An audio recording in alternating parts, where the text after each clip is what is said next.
الحمد للہ وحدہ والصلاة والسلام علی من لا نبی بعدہ وعلی آلہ وصحبہ اجمعین۔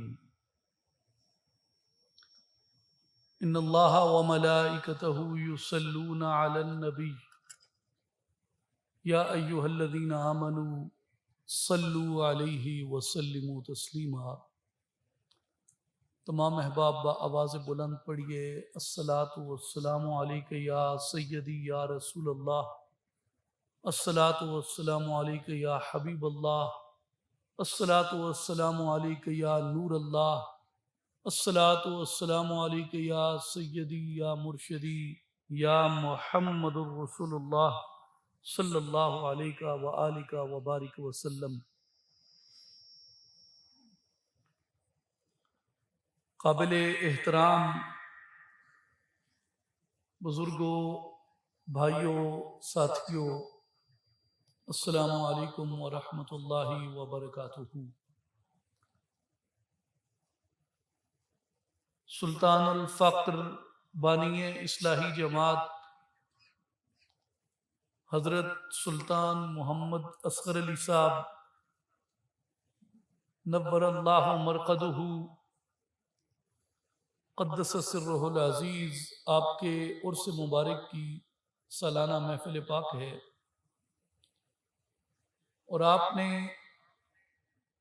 اس عظیم سلسلے کی جماعت کی تحریک کی بنیاد رکھی، جس کا مقصد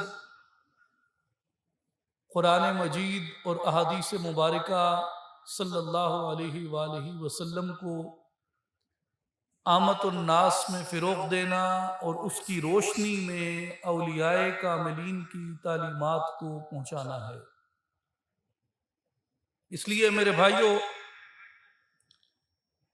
ناچیز آپ سے بلا تمہید گزارشات عرض کرے گا۔ جو حضور سلطان الفقر بانی اصلاحی جماعت رحمۃ اللہ علیہ کے مشن مبارکہ کے مطابق خالصتاً اس پیغام پہ مبنی ہے جو کتاب اور سنت کا اور اسلاف امت کا پیغام ہے، اور یہ چونکہ عرس پاک کی محفل ہے، اس لیے اس میں اسی مناسبت سے اولیاء کاملین کی ایک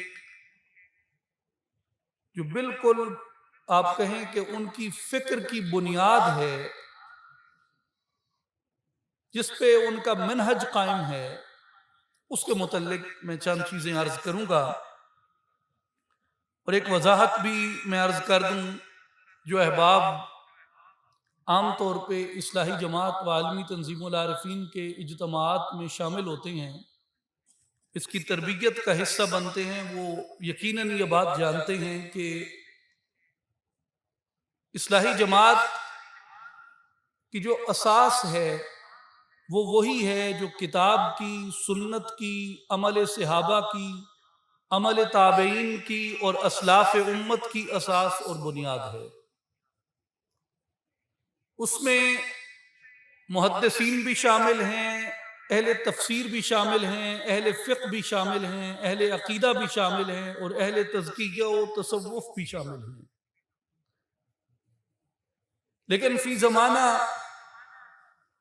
بعض کنفیوژنز ایسی ہیں، علمی انحطاط ایسا ہے، علمی زوال ایسا ہے، علمی محنت اس قدر ترک کر دی گئی، اور تعصبات کو، تفرقوں کو، لڑائی کو، جھگڑے کو، تشدد کو، وائلنس کو اتنی ہوا دی گئی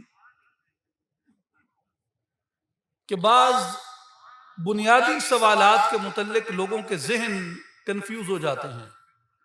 میرے لیے یا اولیاء اللہ کے طریق سے، اولیاء اللہ کی تربیت سے وابستہ کسی بھی آدمی کے لیے کوئی دقت نہیں ہے کہ اس کے سامنے اگر اولیاء کی اپنی کتابیں پیش کی جائیں، مثلا حضرت داتا صاحب رحمۃ اللہ علیہ کی کشف الماجوج پیش کی جائے، امام شہاب الدین سہروردی رحمۃ اللہ علیہ کی عوارف المعارف پیش کی جائے، حضرت خواجہ نظام الدین اولیاء محبوب الہی رحمۃ اللہ علیہ کے ملفوظات فوائد الفؤاد سے پیش کیے جائیں، یا حضرت سیدنا امام عبد الرحمن جامی رحمۃ اللہ علیہ کی لوائح پیش کی جائے، یا حضرت سیدنا غوث العظم شیخ عبد القادر گیلانی رحمۃ اللہ علیہ کی فتح الغیب یا فتح الربانی یا سر الاسرار پیش کی جائیں،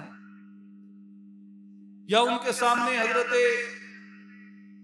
شیخ مجدد شیخ احمد سرہندی رحمۃ اللہ تعالی علیہ کی مکتوبات شریف پیش کیے جائیں، یا حضرت سلطان العارفین سلطان باہو رحمۃ اللہ علیہ کی کتب پیش کی جائیں، یا حضرت سیدنا محی الدین شیخ الاکبر شیخ ابن عربی رحمۃ اللہ علیہ کی کتب مبارکہ پیش کی جائیں،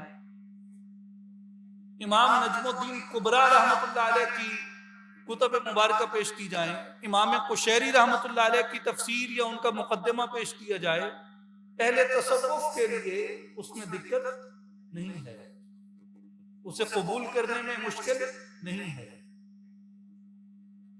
تو اس لیے ناچیز آج اپنی کم ترین استطاعت میں، اپنی ادنا ترین حیثیت کے باوجود، اپنی کم علمی نادانی کے باوجود اور کوئی علمی دعویٰ نہ ہونے کے باوجود آپ سے چند چیزیں اس منہج پہ پیش کرے گا جو صرف اولیاء اللہ کا منہج نہیں ہے، بلکہ ان کا منہج ہے جنہیں عرف عام میں اسلاف کہا جاتا ہے، یعنی وہ یا محدثین ہیں یا فقہاء ہیں یا ائمہ عقیدہ ہیں۔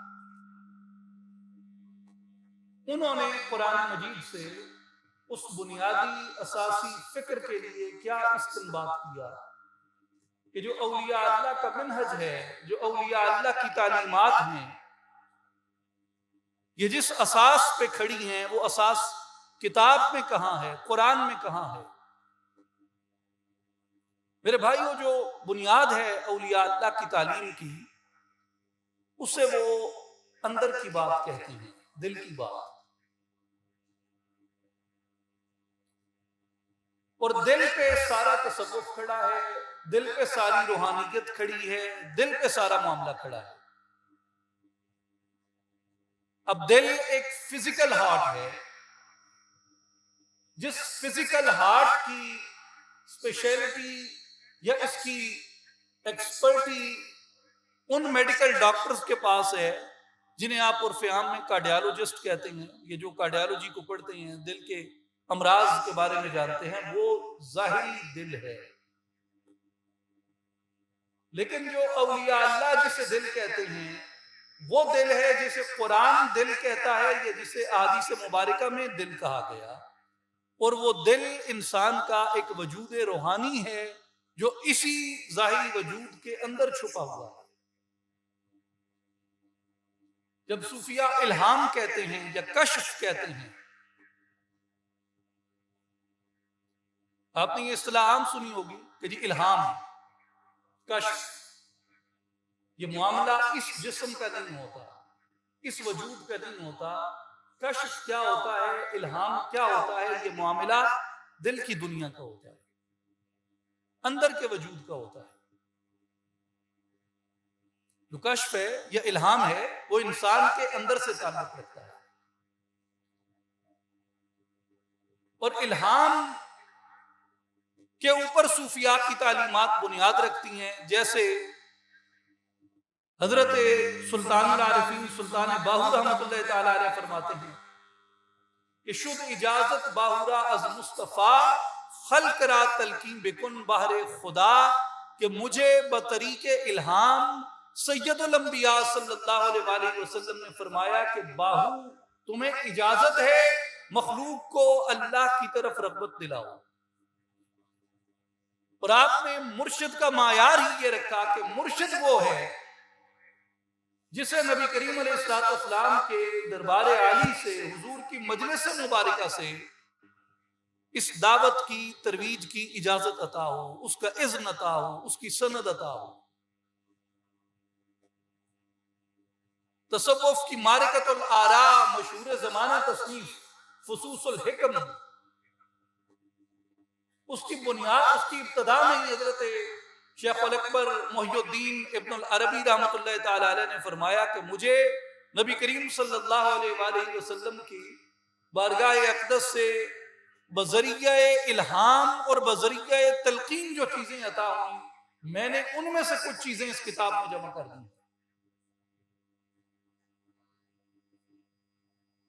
اور یہی مکاشفے کی بنیاد ہے، یہی مشاہدے کی بنیاد ہے۔ جب عرفاء عرش کے واقعات بیان کرتے ہیں، عالم لاہوت کے واقعات بیان کرتے ہیں، ملکوت کے واقعات بیان کرتے ہیں، ایسی خبریں دیتے ہیں جن تک عوام کی دسترس اور رسائی نہیں ہوتی، تو وہ کون سا ذریعہ ہوتا ہے؟ وہ ذریعہ الہام ہوتا ہے۔ الہام کیا ہے؟ الہام کیا ہے؟ امام السید الشریف الجرجانی رحمۃ اللہ علیہ کی مشہور تصنیف ہے، علماء جانتے ہیں، التعریفات۔ اس میں آپ نے الہام کی تعریف کی اور فرمایا الالہام ما یلقا فی الروع بطریق الفید۔ الہام وہ ہے کہ جو کسی ظاہری ذریعے سے نہیں بلکہ اللہ کے فیضان سے مومن کے دل میں بات ڈال دی جائے، اسے الہام کہتے ہیں۔ اللہ کے فیض سے جو بات مومن کے دل میں ڈال دی جائے اسے الہام کہتے ہیں۔ اور پھر آپ نے فرمایا ما وقع فی القلب من علم، اور یہ بھی کہا گیا کہ الہام وہ ہے جو علم باطنی سے انسان کو شعور نصیب ہوتا ہے، اسے بھی الہام کہتے ہیں۔ اور میرے بھائی اور بزرگوں، امام ابن صلاح رحمۃ اللہ تعالی علیہ، اگر آپ علماء کے پاس بیٹھتے ہیں آپ جانتے ہوں گے، حدیث کے اصول کے اوپر جو چند معتبر مقتدر مستند ترین کتب لکھی گئیں، ان میں عظیم ترین کتاب مقدمہ ابن الصلاح ہے۔ امام ابن صلاح شہر زوری رحمۃ اللہ تعالی علیہ کی بہت بڑے امام تھے، فتویٰ میں، عقیدہ میں، حدیث میں، تفسیر میں، یعنی ان کا جو یہی مقدمہ ہے حدیث کا، اس کی کئی لوگوں نے شرح لکھی، بڑے بڑے لوگوں نے، جن میں عز الدین ابن جماعہ رحمۃ اللہ تعالی علیہ نے، برہان الدین ابو اسحاق انباسی رحمۃ اللہ علیہ نے، سراج الدین بلقینی نے اس کی شرح لکھی۔ اس کے اوپر متعدد لوگوں نے حاشیے لکھے، جن میں بدر الدین زرکشی نے حاشیہ لکھا، زین الدین عراقی نے حاشیہ لکھا، حافظ ابن حجر اسقلانی نے حاشیہ لکھا۔ بہت بڑے امام عقیدے کے، حدیث کے، امام ابن صلاح شاہ رزوری رحمۃ اللہ علیہ فرماتے ہیں وَأَمَّا الْإِلْهَامُ فَهُوَ خَاطِرٌ حَقٌّ مِّنَ الْحَقِّ تَعَالَى، الہام تو وہ حق تعالیٰ کی طرف سے آنے والا ایک سچا خیال ہوتا ہے جو اللہ اپنے بندے کو عطا فرماتا ہے اپنے فیض کے ذریعے۔ فَمِنْ عَلَامَتِهِ أَن يَنشَرِعَ لَهُ الصَّدْرُ، اس کی علامت یہ ہوتی ہے کہ بندے کے سینے کو کشادگی نصیب ہو جاتی ہے، سینہ کھل جاتا ہے، سینہ کھل جاتا ہے، سینے میں فیض رواں ہو جاتا ہے، سینہ بیکینہ ہو جاتا ہے، سینے میں نور بھر جاتا ہے۔ اور فرمایا وَلَا يُعَارِضُهُ مُعَارِضٌ مِّنْ خَاطِرٍ آخَرَ، اور اس کے مقابل کوئی دوسرا خیال اس کی مخالفت نہیں کرتا۔ یعنی الہام جب آ جاتا ہے تو الہام کی علامت یہ ہوتی ہے کہ الہام حق کی تصدیق کرنے والا ہوتا ہے۔ میرے بھائیو، اسی میں ایک احتیاط لازم ہے، میں اس احتیاط پہ بھی گفتگو کے آغاز میں اصرار کروں گا کہ اس کا یہ مطلب نہیں کہ کوئی ایرا غیرہ اٹھ کے کچھ بھی کہہ دے آپ اسے الہام سمجھ کے مان لیں۔ ہر شخص کی کہی ہوئی بات الہام نہیں ہوتی، الہام کی شرائط ہوتی ہیں۔ اس لیے انہوں نے، امام ابن صلاح شاہ رزوری رحمۃ اللہ علیہ نے الہام کے اوپر یہ شرط عائد کی، اس کے علامات کے اوپر، اور یہ شرط بنیادی طور پہ یہ بتاتی ہے کہ اس کا کوئی الہام ایسا نہ ہو جو اسے کتاب کی یا سنت کی یا اصل کی مخالفت کی طرف لے کے جائے۔ جس نے اصل کی مخالفت کی، کتاب کی مخالفت کی، سنت کی مخالفت کی، وہ استدراج ہوگا، الہام نہیں ہوگا۔ اس لیے شیخ الاسلام امام ابن حجر ہیثمی رحمۃ اللہ تعالی علیہ نے فتاوی حدیثیہ میں قول کیا ان الالہام حجت، بے شک الہام حجت ہے، الہام حجت ہے۔ کون سا الہام حجت ہے؟ فرمایا ای فیما لا مخالفت فیہ لحکم شرعی، جس میں کسی حکم شرعی کی مخالفت نہ پائی جاتی ہو، وہ الہام حجت ہوتا ہے۔ لیکن کوئی ایسا الہام، کوئی ایسا ایرا غیر شخص کہے یا کرے جس میں حکم شرعی کی مخالفت پائی جائے، وہ الہام باطل ہے، الہام حق نہیں ہوتا۔ اس لیے میرے بھائی اور بزرگوں، الہام کے بارے میں یہ بنیادی بات ذہن میں بٹھا لیں کہ الہام بندے کو حق سے دور کرنے والی چیز نہیں، حق کے قریب کرنے والی چیز ہے۔ اور حق کیا ہے؟ حق شریعت محمدی ہے۔ حق کیا ہے؟ شریعت محمدی حق ہے۔ اور ہر وہ الہام جو آپ کو شریعت سے دور کرے، اس کا نام الہام ہو یا کچھ ہو، وہ الہام نہیں، وہ باطل ہے اور استدراج ہے۔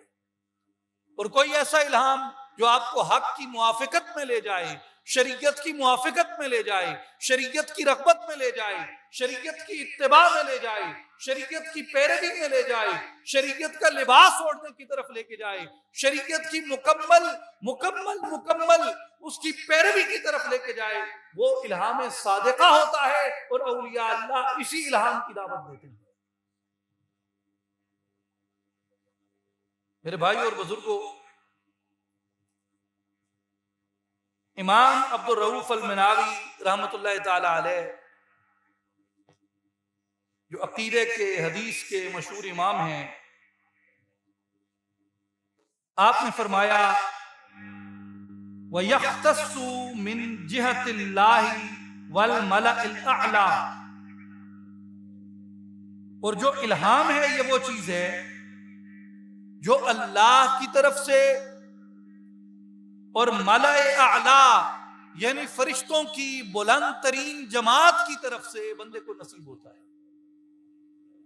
اللہ کی طرف سے یا فرشتوں کی بلند ترین جماعت کی طرف سے اللہ کے نیک بندوں کو نصیب ہوتا ہے۔ بعض دفعہ یہ براہ راست ہوتا ہے جو دل کے اندر القاء کیا جاتا ہے اللہ کی طرف سے، اس کا واسطہ کوئی فرشتہ، کوئی ملک نہیں ہوتا، یہ ایک خیال کی صورت میں ہوتا ہے، بعض دفعہ کلام کی صورت میں ہوتا ہے، اور بعض دفعہ اللہ تبارک و تعالیٰ اپنے نیک بندوں کی طرف فرشتوں کے ذریعے سے اس الہام کو وارد فرماتا ہے، اس کو بھیجتا ہے ایک فیض کے طور پر۔ وَيُقَالُ، اور یہ بھی کہا گیا ایقاع شیء فی قلبی یطمئن لہ الصدر یخص اللہ بہ بعد اصفیائہ، یہ بھی کہا گیا کہ الہام کا مطلب ہے دل میں کسی ایسی بات کا ڈالنا کہ حق کے لیے سینہ مطمئن ہو جائے، ایسی بات کا ڈالنا کہ اللہ کے لیے، اس کے قرب کے لیے، اس کے راستے کے لیے، اس کی محبت کے لیے انسان کا سینہ مطمئن ہو جائے۔ اس کی مثال کیا ہو سکتی ہے؟ اب یہ میں آپ کے ذوق کی تسکین کے لیے عرض کر رہا ہوں۔ مثال کے طور پہ کیسا کلام الہام ہوتا ہے؟ جیسے حضرت سلطان باہو رحمۃ اللہ تعالی علیہ نے کہا، دل دریا سمندروں ڈونگے کون دلاں دیاں جانے ہوں۔ آپ نے سنا، بچپن سے سن رہے ہیں، یہ سن کے دل کو تسکین ہوتی ہے، سن کے ہو جاتی ہے نا تسکین۔ کس کی طرف تسکین ہوتی ہے؟ اللہ کی طرف۔ تسکین کس طرف لے کے جاتی ہے؟ اللہ کی طرف۔ تو جس تسکین نے آپ کی رغبت اللہ بڑھا دی، رغبت اللہ کی طرف بڑھا دی، سینے کو تسکین نے اپنے گھیرے میں لے لیا، تسکین نے اپنی آغوش میں لے لیا، سمجھیں یہ الہام برحق تھا، جس نے بندے کو مولا کے قریب کر دیا۔ اگر سننے والے پہ سکونت طاری ہوتی ہے، سننے والے پہ سکینہ طاری ہوتا ہے، سننے والے پہ سکون آ جاتا ہے، لکھنے والے پہ نہیں آیا ہوگا؟ بھائی سن کے آئے نہ سکون تو لکھن والے نہ آیا ہو سی،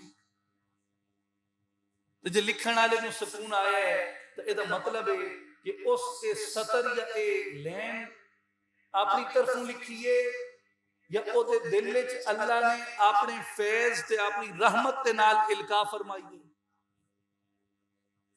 اتنی سی بات ہوتی ہے، سمجھنے کی بات ہوتی ہے۔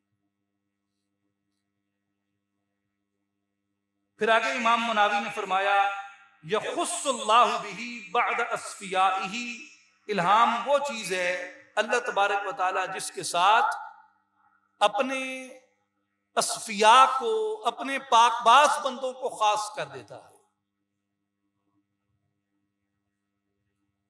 اس کے خاص بندوں کی طرف یہ القاء کیا جاتا ہے، اس کی طرف سے یہ عطا کی جاتی ہے۔ رد المحتار علی الدر المحتار، امام شامی رحمت اللہ علیہ جو فقہ حنفی کے متاخرین میں عظیم مدون ہیں، ان کا فتاوی شامی فقہ حنفی کے عظیم ترین انسائکلوپیڈیاز میں شمار کیا جاتا ہے۔ وہ معاصر تھے قاضی شوکانی کے، اور کئی حوالوں سے علم میں جس طرح علماء سلفیہ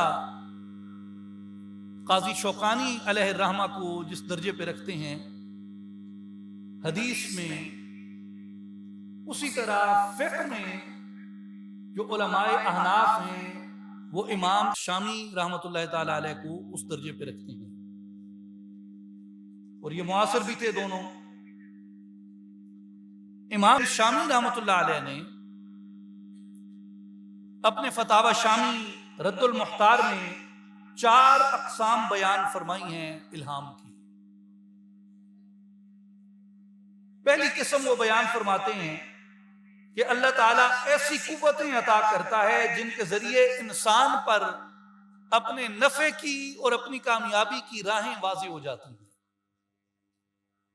یہ الہام کا بھی ایک بنیادی درجہ ہے، بندے کو سچ کی سمجھ آ جائے، بندہ باطل باطل سے پہچان لے، حق حق سے پہچان لے، شر کو شر سے پہچان لے، خیر کو خیر سے پہچان لے، اور دل شر سے ہٹ کر حق کی طرف راغب ہو جائے۔ وہ بندہ بھلے ولی نہ ہو، ولایت کے کسی درجے پر نہ ہو، مگر یہ بھی الہام کی ایک قسم ہے۔ یہ وہ الہام ہے جو ہر مومن کو ہوتا ہے، ہر ایمان والے کو ہوتا ہے، ہر مسلمان کو ہوتا ہے۔ جب وہ باطل چھوڑ کے حق کی طرف آ جاتا ہے، وہ دیکھ رہا ہے کہ یہ گناہ ہے، اور وہ دیکھ رہا ہے کہ یہ ثواب ہے، اپنے ارادے کی تقویت، اپنے ارادے کی استقامت، اور وہ علم جو اسے شرع محمدی نے دیا، شریعت مصطفیٰ نے دیا، اس علم کی بدولت اس نے گناہ کو ترک کیا، حق کو اپنا لیا۔ حق کو اپنا لینا یہ الہام کی ایک قسم ہے۔ وہ بھلے ولی نہیں ہوگا اس درجے پہ، مگر یہ الہام ہے۔ دوسری قسم الہام کی کہ وہ اصلاح اور فساد میں امتیاز قائم کرنے والی نشانیوں کو پا لیتا ہے۔ تیسری قسم وہ فرماتے ہیں کہ وہ انبیاء کے ساتھ خاص ہے۔ اللہ تبارک و تعالیٰ نے انبیاء کرام کو برحق کتابیں دی، برحق ملائکہ بھیجے، ان کی تصدیق کی، ان کی تائید کی، اور یہ آسمانوں سے کتابیں نازل ہوئی تھیں۔ یہ بھی الہام کی ایک انتہائی ترقی یافتہ شکل ہے انسانوں کے لیے، جو سوائے انبیاء کے کسی کو نصیب نہ ہوں۔ چوتھی چیز والرابع ان یکشف علی قلوبہم السرائر، چوتھی قسم دلوں پر پوشیدہ حقائق کو کھولنا ہے۔ وہ حقائق جو عام انسانی آنکھ سے مخفی رہتے ہیں، عام انسانی آنکھ سے اوجھل رہتے ہیں، لیکن اللہ تبارک و تعالی وہ دکھا دیتا ہے وَيُرِيهُمُ الْأَشْيَاءُ كَمَا هِيَ بِالْوَحْيِ أَوِ الْإِلْهَامِ أَوِ الْمَنَامَاتِ الصَّادِقَةِ، اور چیزوں کو ویسا دکھا دیتا ہے جیسا کہ وہ چیزیں ہوتی ہیں، انبیاء کو وحی کے ساتھ، اولیاء کو الہام کے ساتھ، اور بعض لوگوں کو سچے خوابوں کے ذریعے۔ فرمایا یہ سب اسی الہام کی قسمیں ہیں۔ وَهَذَا مُخْتَصٌ بِالْأَنْبِيَاءِ وَالْأَوْلِيَاءِ، سچے خواب، الہام اور وحی یہ انبیاء اور اولیاء کے ساتھ خاص ہیں، یہ عام لوگوں کو نصیب نہیں ہوتے۔ امام شامی رحمۃ اللہ علیہ نے فتاوی شامی میں کاہن اور اس کی متعدد قسمیں بیان کی ہیں، جو جادوگر ہیں، نجومی ہیں، رمال ہوتے ہیں اور راف ہوتے ہیں، منجم ہوتے ہیں جو نجومی ہیں، ستارہ شناس جسے کہتے ہیں، اسی طرح ایک قسم ہے اسے رمال کہتے ہیں، وہ خطوط کے ذریعے یا نقشوں کے ذریعے مستقبل کی خبریں بتاتے ہیں۔ اسی طرح عراف ہیں جو پیش گوئی کرتے ہیں مختلف طریقے سے، منجم ہیں، ستارہ شناس ہیں، وہ ہیں۔ امام شامی رحمۃ اللہ علیہ نے ان سب کا رد لکھا اور کہا کہ اس طرح کی حرکتیں کرنے والے، اس طرح کے علم پہ یقین رکھنے والے، اس طرح کے علم کی پیروی کرنے والے، ان کے اوپر فقہ حنفی کے مطابق اور شرع محمدی کے دیگر تمام مناہج و منابع کے مطابق انہوں نے کفر کا فتویٰ لگایا کہ ایسے تمام کام کرنے اللہ نے اپنی پاک کتاب میں منع کیا، انہیں حرام قرار دیا، لہذا ایسا کام کرنے والا وہ اپنی انتہائی حالت میں کفر کا مرتکب ہوتا ہے اور بعض حالتوں میں حرام کا مرتکب ہوتا ہے۔ اس لیے میرے بھائیوں اور بزرگوں، ان چیزوں کی، ان توہمات کی پیروی کبھی نہیں کرنی چاہیے۔ اور علامہ اقبال رحمۃ اللہ علیہ نے تو واضح طور پہ فرمایا کہ تیرے مقام کو انجم شناس کیا جانے، تو خاک زندہ ہے تابع ستارہ نہیں۔ ستارہ شناس سے اپنا کیا مقام پوچھتا ہے کہ تیرے ساتھ کیا ہونے والا ہے؟ قرآن کو کھول کے دیکھ تیرے ساتھ کیا ہونے والا ہے، قرآن تجھے ساری خبریں بتاتا ہے۔ اس لیے جو رمال ہے، عراف ہے، منجم ہے، جادوگر ہے، ایسے افعال بعض دفعہ حرام اور بعض دفعہ کفر کے زمرے میں آتے ہیں۔ ان پہ یہ احکام لگانے کے بعد امام شامی رحمۃ اللہ علیہ نے یہ بحث ختم ہونے کے بعد لکھا وَأَمَّا مَا وَقَعَ لِبَعْضِ الْخَوَاصِ كَالْأَنْبِيَاءِ وَالْأَوْلِيَاءِ بِالْوَحْيِ أَوِ الْإِلْهَامِ فَهُوَ إِعْلَامٌ مِّنَ اللَّهِ تَعَالَى۔ فرمایا کاہنوں، جادوگروں، ستارہ شناسوں کا معاملہ الگ ہے، لیکن وہ چیزیں جو اللہ نے اپنے انبیاء اور اپنے اولیاء کو عطا کی ہیں وہ برحق ہوتی ہیں، اور وہ جادوگروں، نجومیوں کی مثل نہیں ہوتی، کیونکہ وہ علوم ستاروں کی چال سے وہ اسے شناخت کرنے کی کوشش کرتے ہیں، ہاتھوں کی لکیروں سے شناخت کرنے کی کوشش کرتے ہیں، لیکن جو اولیاء اللہ ہوتے ہیں انہوں نے اپنے نفس کو مارا ہوتا ہے، اپنے نفس کو فنا کیا ہوتا ہے، اپنے دل کو اللہ کے ذکر سے منور کیا ہوتا ہے، اس لیے اللہ تبارک و تعالیٰ ان کے سینوں کے اندر نور کے ذریعے اس بات کا القاء فرما دیتا ہے۔ تو یہ علوم شیطان کی طرف سے جادوگروں کے لیے ہوتے ہیں، رحمان کی طرف سے اولیاء اللہ کے لیے ہوتے ہیں۔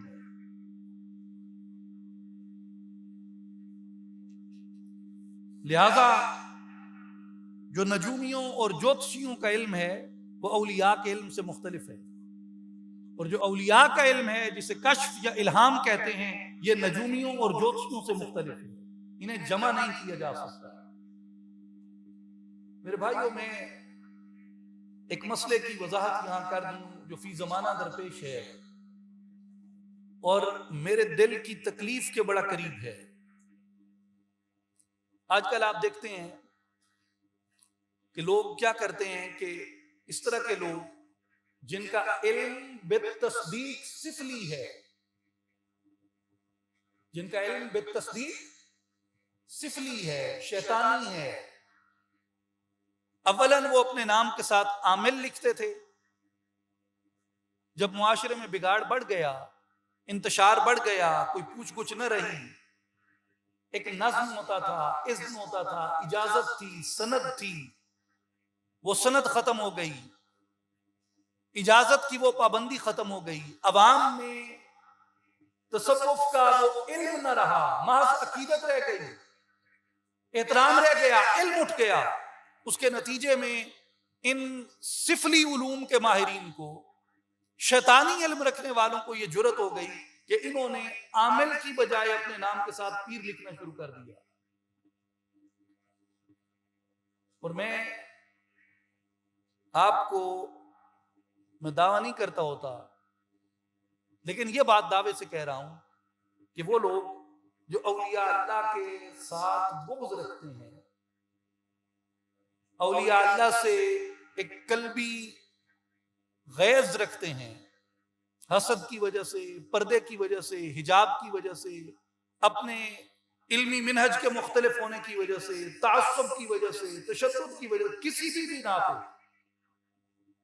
وہ لوگ کیا کرتے ہیں؟ ان عاملوں جو سفلی علوم کے ماہرین ہیں، شیطانی علوم کے ماہرین ہیں، وہ ان کی چیزیں اٹھائیں گے، ان کے کرتوت اٹھائیں گے، ان کی کتابتیں اٹھائیں گے، ان کے برے اعمال اٹھائیں گے، ان کے سیاہ خانوں میں جو کچھ ہو رہا ہے اسے اٹھائیں گے اور اسے دکھائیں گے کہ جی یہ بنام تصوف یہ ہو رہا ہے اور یہ تصوف ہے اور فلاں تصوف ہے۔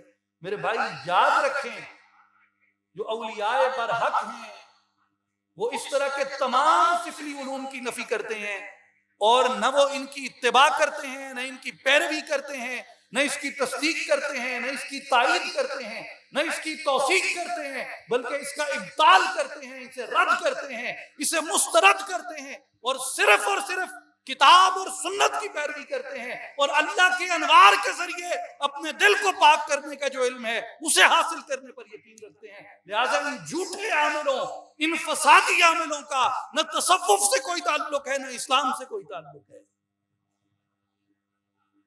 یہ گمراہ کرنے والوں کو بھی یہ بات معلوم ہے، یہ میں دعوے سے کہہ رہا ہوں۔ وہ علمی خیانت کرتے ہیں، علمی بددیانتی کرتے ہیں، انہیں معلوم ہے کہ یہ لوگ پیر نہیں ہیں، انہیں اچھی طرح معلوم ہے امام قشیری کا منہج کیا ہے، انہیں اچھی طرح معلوم ہے غزالی کا منہج کیا ہے، انہیں اچھی طرح معلوم ہے عبد القادر گیلانی کا منہج کیا ہے، انہیں اچھی طرح معلوم ہے شیخ مجدد کا منہج کیا ہے، انہیں اچھی طرح معلوم ہے سلطان باہو کا منہج کیا ہے، کہ ہر مراتب از شریعت یافتم، پیشوائے خود شریعت ساختم۔ وہ جانتے ہیں یہ بات مگر اسے پیش نہیں کرتے، خائن ہیں، بددیانت ہیں، جھوٹے ہیں، فسادی ہیں، انتشاری ہیں۔ ایجنڈا کچھ اور ہے، ایجنڈا اسلام ہوتا، ایجنڈا دین ہوتا، حق کو حق سے کہتے، باطل کو باطل سے کہتے، مگر وہ مکس کرتے ہیں تاکہ عام لوگوں کے ذہن، عام مسلمان کے ذہن کو پھسلایا اور بہکایا جا سکے۔ اس لیے میرے بھائی اور بزرگوں، اصلاحی جماعت یہ دعوت دیتی ہے، میرے مرشد کریم یہ دعوت دیتے ہیں، اور تمام علماء برحق یہ دعوت دیتے ہیں کہ لوگوں، اولیاء کو سمجھنا ہے ان کی اپنی کتابوں سے سمجھو، ان کی تعلیمات، ان کی سنت، ان کے طریق سے سمجھو۔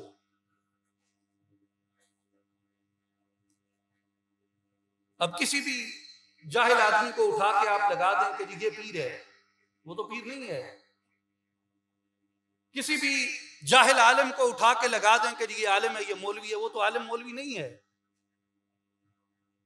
مولوی کون ہے؟ جو مولا والا ہوتا ہے۔ مولوی کون ہے؟ جو مولا والا ہوتا ہے، اور جس کے دل میں مولا ہی نہ ہو وہ کچھ بھی ہو سکتا ہے، مولوی نہیں ہو سکتا۔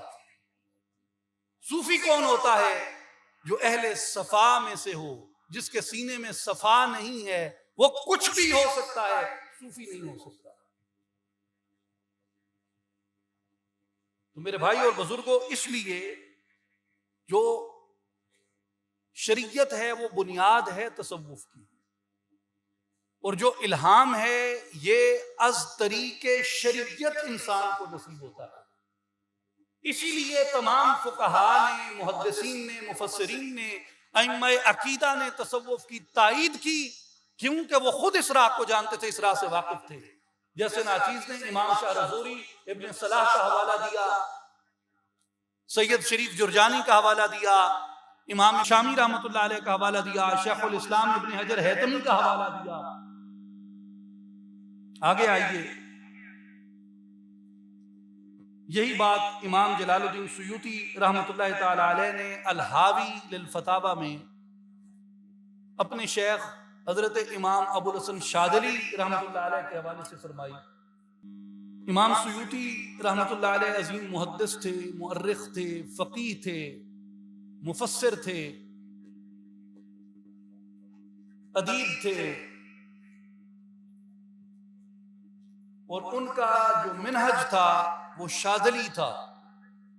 حضرت سیدنا امام ابو الحسن شاذلی رحمۃ اللہ علیہ کے طریقے تصوف سے وابستہ تھے، اور انہوں نے فرمایا الشیخ ابو الحسن الشاذلی امام ارباب القلوب فی زمانہ الذی کان یسأل معتمدا علی الالہام الواقع فی قلبہ۔ امام ابو الحسن شاذلی اپنے زمانے میں اہل قلوب کے امام تھے۔ یا آپ نے دعائے حزب البحر سنی ہوگی یا پڑھی ہوگی، اس کا عمل کیا ہوگا۔ اہل تصوف اکثر اپنے اذکار میں رکھتے ہیں۔ جو حزب البحر ہے یہ امام ابو الحسن شاذلی رحمۃ اللہ تعالی علیہ کو اللہ نے عطا فرمائی، اور انہوں نے اسے لکھا تھا۔ امام ابو الحسن شاذلی اپنے زمانے میں اہل قلوب کے امام تھے۔ جب ان سے سوال کیا جاتا تو وہ اپنے دل میں نازل ہونے والے الہام پر اعتماد کرتے تھے۔ جب سوال کیا جاتا تو دل کی طرف متوجہ ہوتے کہ دل اس کا کیا جواب دیتا ہے، کیونکہ وہ ایسے لوگوں میں سے تھے ذاک الہامہ ثواب لا یخطئ وبعد موتات ماتہا فی اللہ۔ وہ اپنے الہام پر اس لیے اعتماد کیا کرتے تھے کیونکہ وہ روحانیت کی راہ میں، سلوک کی راہ میں، تزکیے کی راہ میں ایک نہیں، دو نہیں، چار نہیں، ہزاروں موتیں مر چکے تھے۔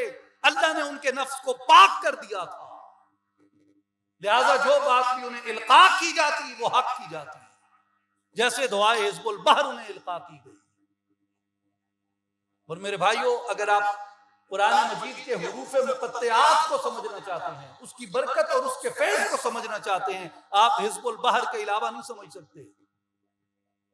جو حروف مقطعات کا علم ہے، اس مختصر ترین دعا کے اندر حضرت امام ابو الحسن شاذلی نے جمع کر دیا۔ اور وہ کیسے جمع ہوا، وہ حق کیسے شروع ہوا، وہ حق کیسے وارد ہوا؟ اس لیے کہ انہوں نے سلوک میں، تزکیہ میں، تصفیہ میں ہزاروں موتیں قبول کی۔ اللہ نے نفس کو پاک کر دیا، نفس کو صاف کر دیا، دل کو منور کر دیا، سینے کو کشادہ کر دیا، روح کو روشن کر دیا۔ جب سوال کیا جاتا وہ دل کی طرف متوجہ ہوتے، جو جواب دیتے زبان سے وہ حق نکلتا۔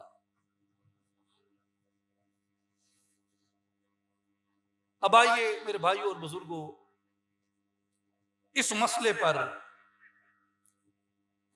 کہ جب ہم نے یہ کہا کہ نبی کو وحی ہوتی ہے، نبی کو وحی ہوتی ہے اور صوفی کو الہام ہوتا ہے، تو اس پہ اعتراض کوئی نیا نہیں ہے، یہ شروع سے ہی اعتراض آ رہا ہے۔ اور اولاً بھی یہ اعتراض کرنے والے تمام امت کے نزدیک گمراہ تھے، اور وہ معتزلہ تھے یا خوارج تھے۔ اور آج بھی اس مسئلے پہ اعتراض کرنے والے سواد اعظم کے نزدیک احناف، مالکیہ، شافعیہ، حنابلہ، ماتریدیہ، اشعریہ، حنابلہ کے نزدیک، سب کے نزدیک گمراہ ہیں جو اس مسئلے پہ اعتراض اور فساد کرتے ہیں۔ مسئلہ کیا ہے کہ جی جب آپ ولی کے لیے الہام کا اس بات کریں گے، ولی کے لیے الہام کا اس بات کریں گے تو ولی کا رتبہ آپ نے نبی کے برابر کر دیا۔ کیوں؟ ولی کو الہام ہوتا ہے، نبی کو وحی ہوتی ہے، تو فرق کیا ہوگا؟ آپ کو یاد ہوگا شاید ایک محفل میں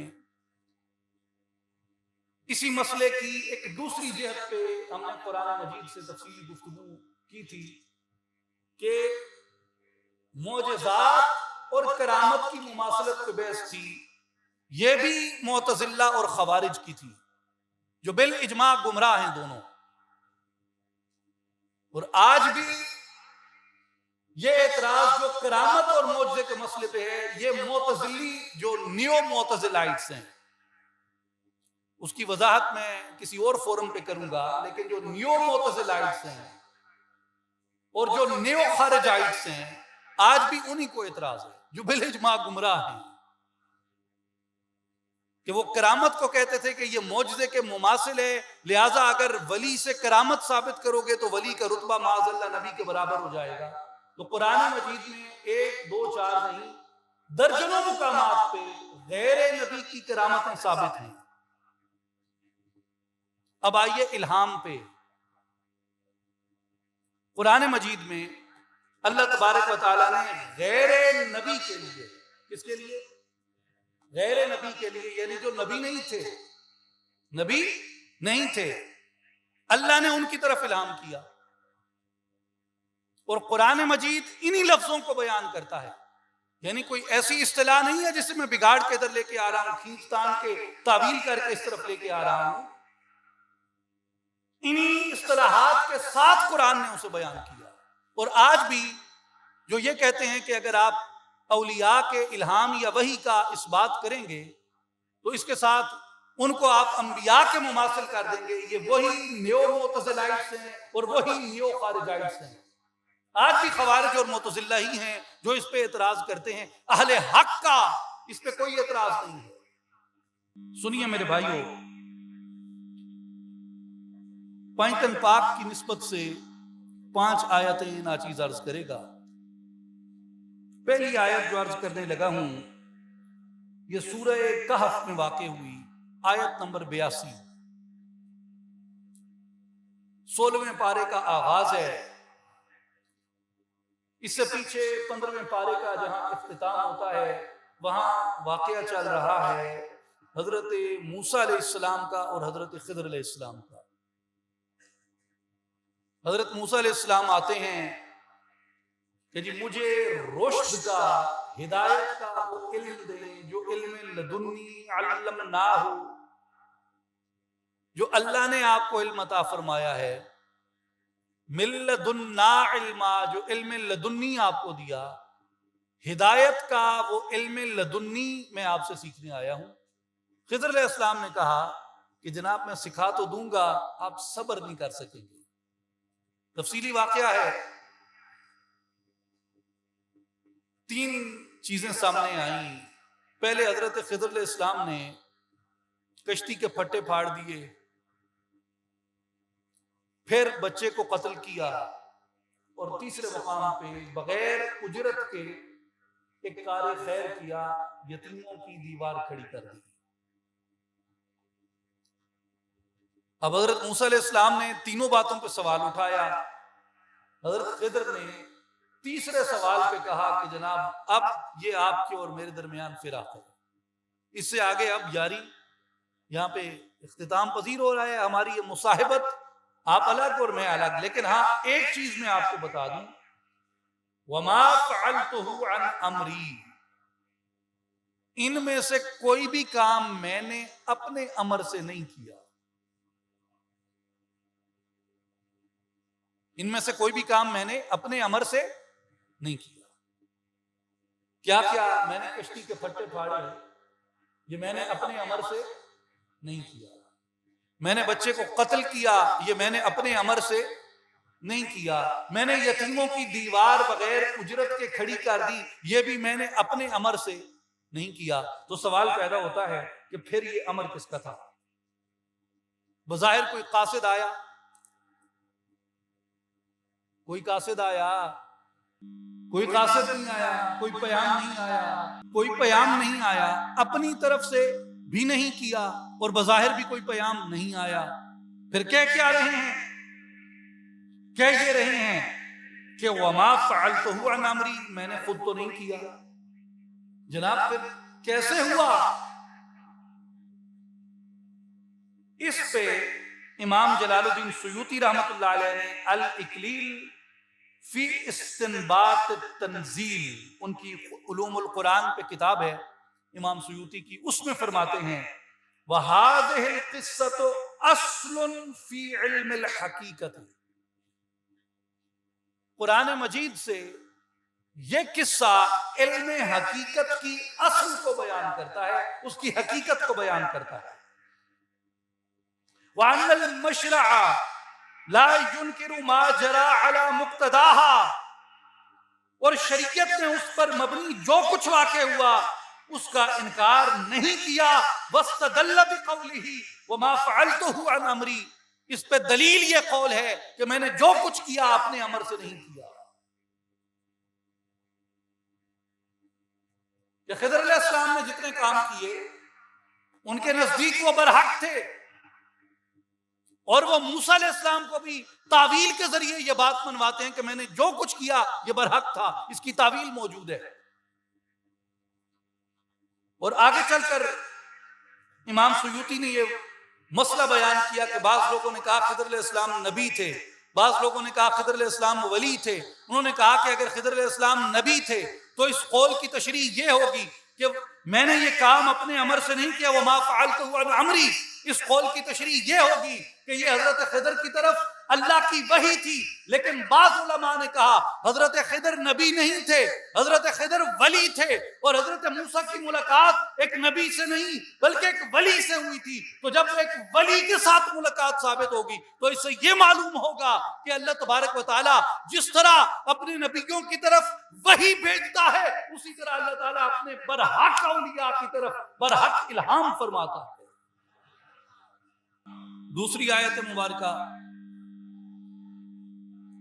آیت مبارکہ حضرت موسیٰ علیہ السلام کی ولادت ہوئی۔ فرعون کا قانون تھا کہ یذبحون ابناءکم، وہ بنی اسرائیل کے لڑکوں کو مار دیا کرتا تھا۔ اب لڑکا پیدا ہوا، حضرت موسیٰ علیہ السلام کی ماں والدہ پریشان ہوئی کہ فرعون کو ابھی پتہ چلے گا تو بچے کو قتل کر دے گا۔ فانوس بن کے جس کی حفاظت ہوا کرے، وہ شمع کیا بجھے جسے روشن خدا کرے۔ تو اللہ نے قرآن میں فرمایا کہ وَأَوْحَيْنَا إِلَىٰ أُمِّ مُوسَىٰ، اوحینا الی ام موسیٰ۔ اب میں لفظی ترجمہ کرنے لگا۔ اوحینا، ہم نے وحی کی، کس کی طرف؟ الی ام موسیٰ، موسیٰ علیہ السلام کی ماں کی طرف۔ قرآن کہتا ہے ہم نے موسیٰ کی ماں کی طرف وحی کی۔ اوحینا جس کا ترجمہ علماء نے فرمایا، یحییٰ بن سلام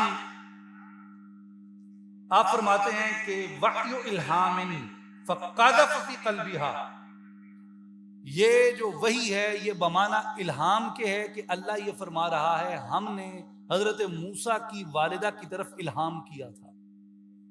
یہاں وحی سے مراد وہ وحی نہیں جو وحی نبوت ہے، الہمت ہو، اسے الہام کیا، لیس بوحی النبوت، الہام کیا، یہ وحی نبوت نہیں تھی۔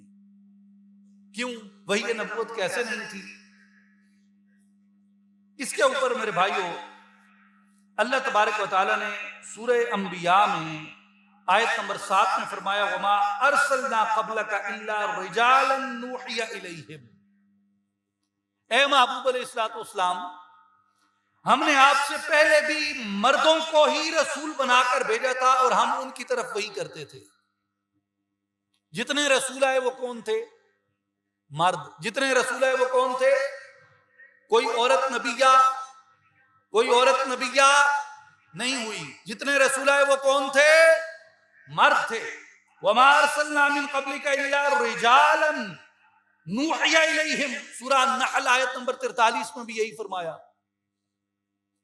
کہ کہ آپ سے پہلے بھی ہم نے وحی کی تھی اور وہ وحی مردوں کو کی تھی۔ تو میرے بھائیو، اب جو قرآن کہہ رہا ہے وَأَوْحَيْنَا إِلَىٰ أُمِّ مُوسَىٰ، ہم نے حضرت موسیٰ کی ماں کی طرف الہام کیا۔ حضرت موسیٰ کی ماں نبیہ ہیں یا ولیہ؟ بولیں نبیہ ہونے کا شک ہے کسی کو؟ نہیں۔ کون ہے؟ ولیہ، نبیہ نہیں ہے۔ قرآن کیا کہہ رہا ہے؟ وَأَوْحَيْنَا إِلَىٰ أُمِّ مُوسَىٰ، حضرت موسیٰ کی ماں کی طرف الہام کیا۔ تو گویا قرآن یہ بتا رہا ہے کہ حضرت موسیٰ کی ماں نیک تھی، طیب تھی، پاک تھی، صاف تھی، اہل تقوی میں سے تھی، اہل ایمان میں سے تھی، اللہ کی وحدانیت پر یقین رکھنے والوں میں سے تھی، دین ابراہیمی کے اوپر چلنے والوں میں سے تھی، اللہ کے سامنے سر جھکانے والوں میں سے تھی۔ اللہ نے ان کی آغوش میں موسیٰ علیہ السلام کو پیدا کرنا تھا تو ان کے سینے کو، ان کے دل کو، ان کے نفس زکیہ کو اللہ نے یہ استطاعت عطا کر دی، ان کو اس کا حامل بنا دیا کہ اللہ نے انہیں الہام کی دولت سے مالا مال فرمایا۔ اس لیے قرآن کریم سے یہ بات ثابت ہوتی ہے کہ قرآن کریم یہ بیان کرتا ہے اللہ چاہے تو غیر نبی کی طرف بھی الہام فرما سکتا ہے۔ اس لیے معلوم ہو گیا کہ غیر نبی کی طرف الہام ہونا، غیر نبی کی طرف اللہ کی طرف سے پیام آنا، یہ ازروب قرآن ثابت ہے، اور کتاب میں اس بات کا انکار موجود نہیں، بلکہ کتاب میں اس بات کا اثبات موجود ہے۔ ایک ہوتا ہے کسی بات کا جائز ہونا کہ ایسا ہونا جائز ہے یا نہیں، ایک ہوتا ہے کسی بات کا امکان ہونا کہ ایسا ہونا ممکن ہے یا نہیں، لیکن ایک بات ہوتی ہے کہ کسی چیز کا واقع ہو جانا اور اس واقعے کو قرآن اس واقعے کے طور پہ بیان فرمائے۔ اب قرآن نے یہاں محض یہ بات نہیں کی کہ ایسا ہونا ممکن تھا کہ ہم موسیٰ کی ماں کی طرف وہی کر دیتے یا الہام کر دیتے، یا علماء نے کسی جگہ پہ کہا ہو کہ بھائی ہاں وہ کہ قرآن میں تو یہ نہیں ہے لیکن ایسا ہونا جائز ہے کہ اللہ کہہ دے یا اللہ نے فرمائی ہو تو حضرت موسیٰ کی ماں نے اس وحی کے تحت ایسا کر دیا ہو۔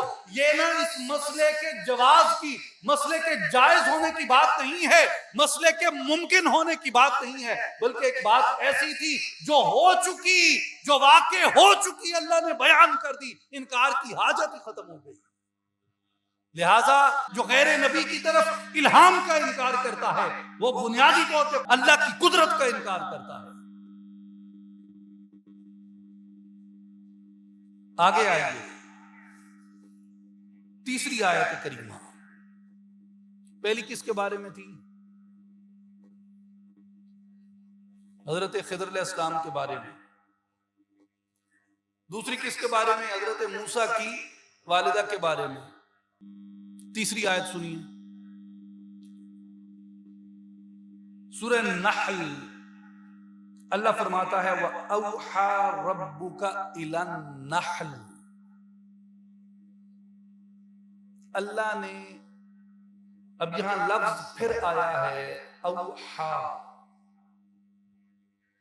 الہما نہیں ہے۔ الہما کا مطلب ہوتا ہے الہام۔ یہ لفظ اس کا مادہ کیا ہے؟ وحی۔ اور جب وحی نبی کے لیے آئے گی تو وہ ہوگی تشریعی وحی، جس کا انکار، جس حکم کا انکار کفر ہے۔ جب وہ نبی کی طرف آتی ہے، جب وہ غیر نبی کی طرف ہے تو وہ تشریعی نہیں ہے مگر حکم ہے، الہام ہے، حق ہے، درست ہے، برحق ہے، ثابت ہے، ممکن ہے، جائز ہے، اس کے انکار کا کوئی امکان، کوئی جواز نہیں ہے۔ اب یہاں قرآن کہہ رہا ہے ہم نے شہد کی مکھی کی طرف الہام کیا، شہد کی مکھی کی طرف الہام کیا۔ یحییٰ بن سلام نے فرمایا قولہ وَأَوْحَى رَبُّكَ إِلَى النَّحْلِ أَيْ أَلْهَمَهَا، اللہ کے اس فرمان یعنی میں نے شہد کی مکھی کی طرف وحی فرمائی، اس کا مطلب یہ ہے کہ ہم نے الہام کیا، یعنی شہد کی مکھی کو الہام ہونا قرآن سے ثابت ہے۔ اب یہ بھی بات شہد کی مکھی کو الہام ہونے کے جائز ہونے پہ نہیں ہے، شہد کی مکھی کو الہام ہونے کے ممکن ہونے پہ نہیں ہے کہ ممکن تھا اللہ شہد کی مکھی کو الہام کر دیتا، یا یہ جائز ہے کہ اللہ شہد کی مکھی کو الہام کر دے۔ یہ ایک واقعہ ہے جو رونما ہوا، واقع ہو چکا، شہد کی مکھی کو الہام کیے جانا۔ بھائی گل یہ ہے کہ اللہ دے جڑے ولی ہیں وہ بندیاں چوں کہندے چوں بندیاں چوں، تو بندے کا رتبہ، اگر بندہ بندگی میں کامل ہے تو اس کا رتبہ اکثر مخلوقات سے برتر ہوتا ہے، حتیٰ کہ حیوانات سے تو یقیناً برتر ہے کہ اللہ نے بندے کو نطق دیا، کلام دیا، عقل دی، سوچنے سمجھنے کی صلاحیت عطا فرمائی، لہذا بندے کا رتبہ مکھی سے زیادہ ہے۔ قرآن مکھی پہ الہام کا اس بات کرتا ہے، تم بندے پہ الہام کا انکار کرتے ہو۔ اتنے خلاف عقل ہو، اتنے خلاف ادراک ہو، اتنے خلاف علم ہو۔ میرے بھائیو، عقل پہ سوچیں اس بات کو، علم پہ رکھ کے سوچیں اس بات کو۔ عقل علم پہ، کامن سینس پہ قرآن کی اس آیت کو رکھ کے سوچیں کہ شہد کی مکھی کو الہام ہو سکتا ہے، اللہ کے نیک بندے کو الہام نہیں ہو سکتا۔ کیسا علم ہے یہ؟ مجھے نہیں سمجھ آتا۔ کیسی عقل ہے یہ؟ مجھے نہیں سمجھ آتی۔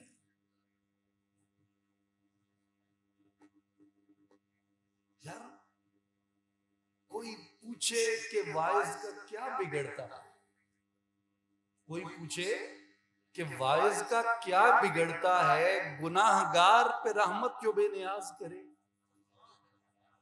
بھئی اللہ نے اگر کسی بندے پہ راضی ہو کے الہام کی عطا کی ہے، تینوں کیڑا مسئلہ ہے، تینوں کی تکلیف ہے۔ چوتھی آیت مبارکہ،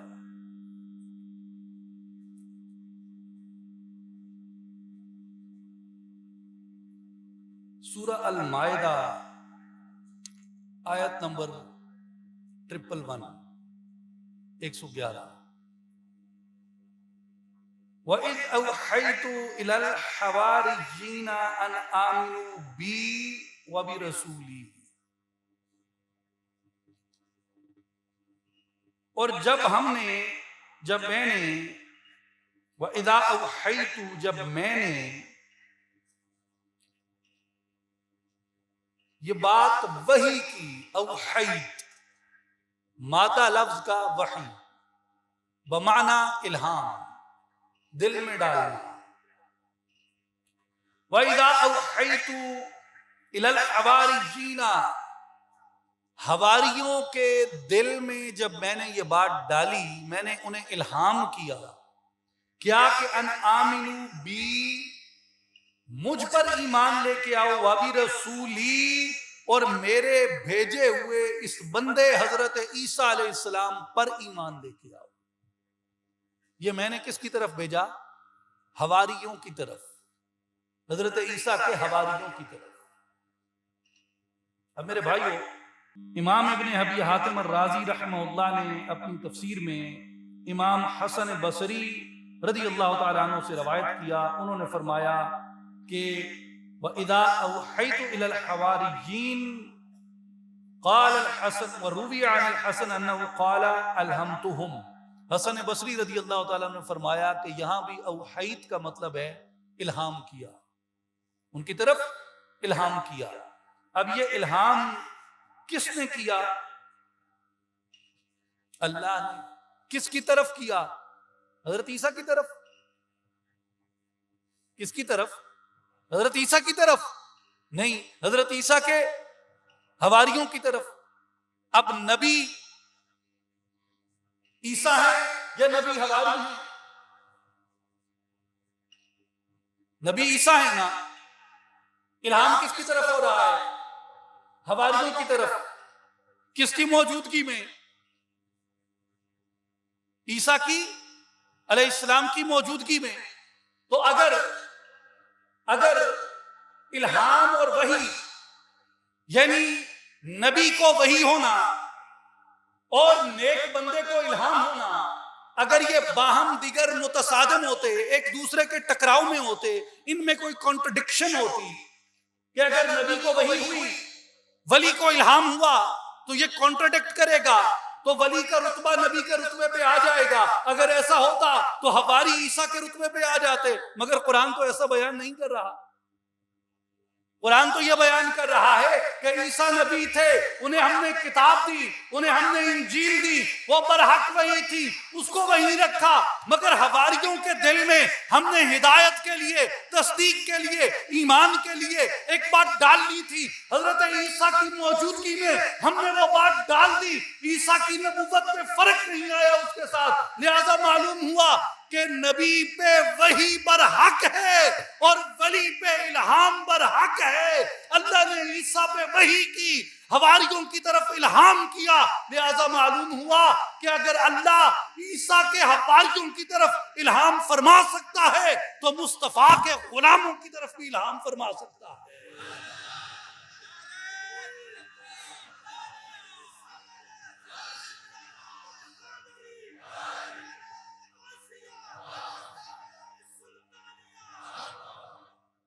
اگر حضرت عیسیٰ کے حواریوں کی طرف وہی بمعنی الہام اللہ بھیج سکتا ہے، الہام ہو سکتا ہے انہیں، تو محمد عربی صلی اللہ علیہ وسلم کی امت کے صالحین سے میرے بھائیوں کو کیوں بغض ہے؟ میرے بھائیوں کو کیوں تعصب ہے؟ میرے بھائیوں کو کیوں تکلیف ہے؟ قرآن کہہ رہا ہے کہ ہم نے حضرت عیسیٰ کے حواریوں کو الہام کیا. عیسیٰ کے حواریوں کو الہام ہو سکتا ہے، رسول اللہ کے عاشقوں کو بھی الہام ہو سکتا ہے. تضاد نہیں ہے، کانٹرڈکشن نہیں ہے، مغالطہ نہیں ہے. خدا را لوگوں کو گمراہ نہ کیجیے، خدا را گمراہ نہ کیجیے لوگوں کو. اب خلاف کتاب کر رہے ہیں، یہ کتاب کے خلاف ہے. اس بات کی تلقین، یہ اس بات کی تعلیم دینا کہ برحق صالحین کو اللہ کی طرف سے کوئی نعمت الہام عطا نہیں ہو سکتی، یہ قرآن کا انکار ہے. قرآن سے آپ ٹکراؤ میں ہیں. تو میرے بھائی اور بزرگوں، اس لیے اللہ تبارک و تعالی جب حواری، دیکھیں نا اس میں ایک بات یہ سمجھنے کی ہے، حواریین کو کیوں الہام کیا؟ اس لیے کہ اللہ کو ان حواریین میں جو خوبی پسند تھی، جس پہ وہ راضی تھا، وہ ان کی نیتوں کی نیکی تھی، ان کے اچھے عمل تھے. اور قدرت ان پر مہربان ہو گئی کہ یہ میرے عیسیٰ کے معاون اور مددگار ہو جائیں. انہیں وحی کی کہ ان کے ذریعے پیغام عیسیٰ ترویج پائے گا، ان کے ذریعے حضرت عیسیٰ کی نصرت کی جائے گی، ان کے ذریعے حضرت عیسیٰ کی مدد کی جائے گی. اور یہ وہ لوگ ہوں گے جو حضرت عیسیٰ علیہ السلام کی کتاب، ان کے پیغام، ان کے طریقے عمل کو لوگوں تک پہنچائیں گے. اب اللہ تبارک و تعالی یہی حواریین کی مثال سامنے رکھ لیں. اسی بات پہ رسول اللہ صلی اللہ علیہ وآلہ وسلم کی امت کے لوگوں کے دلوں میں حضور کی سچی مخلصانہ اتباع کا خیال ڈال دیں، اتباع کے طور پہ، اور ان پہ اپنی بعض نشانیوں کو ظاہر کریں، اس لیے کہ یہ لوگ رسول اللہ کے دین کے مددگار بن جائیں، رسول اللہ کے دین کے حامی بن جائیں، رسول اللہ کے دین کی نصرت کرنے والے بن جائیں، رسول اللہ کے دین کی معاونت کرنے والے بن جائیں، اور ان کے ذریعے حضور کا دین فروغ پائے، حضور کی شریعت فروغ پائے، حضور کی محبت فروغ پائے، حضور کا طریق عمل فروغ پائے. لوگ اللہ کی طرف رجوع اختیار کریں، آخرت کی طرف رجوع اختیار کریں، کامیابی کے راستے کی طرف لوگ رجوع اختیار کر لیں. اللہ تبارک و تعالی اگر حواریین کے دل میں یہ بات ڈالنے پہ قادر ہے، رسول اللہ کے امتیوں کے دل میں بھی تو ڈالنے پہ قادر ہے۔ تو اس میں نہ کوئی بات خلاف کتاب ہے، نہ خلاف سنت ہے، بلکہ اس کا انکار کرنا خلاف کتاب اور خلاف سنت ہے۔ اب کئی بندے ایسے محاورے بھی بولتے ہیں، وہ جی فلاں صاحب نے یہ فلاں صوفی کا یا فلاں عارف کا یہ الہام بیان کیا، اب وہ کہیں جی ہم تو کتاب و سنت کو مانتے ہیں، ہم تو کتاب و سنت کو مانتے ہیں۔ بھئی ہم بھی کتاب و سنت کو مانتے ہیں، ہم کیا بات کر رہے ہیں، ہم بھی کتاب و سنت کو مانتے ہیں، اور کوئی بات جو کتاب و سنت کی مخالفت میں ہے، کتاب و سنت کی عدم موافقت میں ہے، ہم اسے رد کرتے ہیں، باطل جانتے ہیں۔ وہ حق ہو ہی نہیں سکتی جس کی موافقت اللہ کی کتاب اور رسول اللہ کی سنت سے نہ ہو۔ کیسی بات کر رہے ہیں آپ کہ جی میں الہام کو اس لیے نہیں مانتا کہ میں کتاب و سنت کو مانتا ہوں؟ اگر آپ کتاب و سنت کو مانتے ہوتے آپ الہام کو بھی مانتے۔ اولیاء اللہ نہیں ہے کہ کتاب کی کنٹرڈکشن کے ساتھ، اولیاء کا انکار کرنے والے کتاب سے کنٹرڈکٹ کرتے ہیں۔ میرے بھائیوں، یہ راستہ انگریز کے آنے کے بعد تجربہ نہیں کیا گیا، یہ راستہ رسول اللہ کے صحابہ سے تجربہ ہوتا ہوا 14 صدیاں گزار کے آیا ہے۔ جتنے اکابر تھے، جتنے اسلاف تھے، سب کے سب اسی راستے کے پیرو تھے، اسی راستے پہ چلنے والے تھے، سب کے سب اسی راستے کے اوپر گامزن تھے، اور یہی طریق سب کا تھا، چاہے وہ علم کی کسی شاخ سے تھے، محدث تھے، فقیہ تھے، مفسر تھے، متکلم تھے، مجتہد تھے، عقیدے کے امام تھے، کسی بھی شعبہ دینی کے اندر ہوتے تھے، بادشاہ ہوتے تھے، خطیب ہوتے تھے، قراء ہوتے تھے، کاتب ہوتے تھے، خطاط ہوتے تھے، معمار ہوتے تھے، جو کچھ بھی وہ ہوتے تھے، وہ اولیاء کے حلقوں سے، اولیاء کی تربیت کے ساتھ وابستہ رہتے تھے، اس لیے کہ اولیاء کی تربیت سینوں میں نرمی پیدا کرتی ہے، خلوص پیدا کرتی ہے، محبت پیدا کرتی ہے، رجوع الی اللہ کو پیدا کرتی ہے۔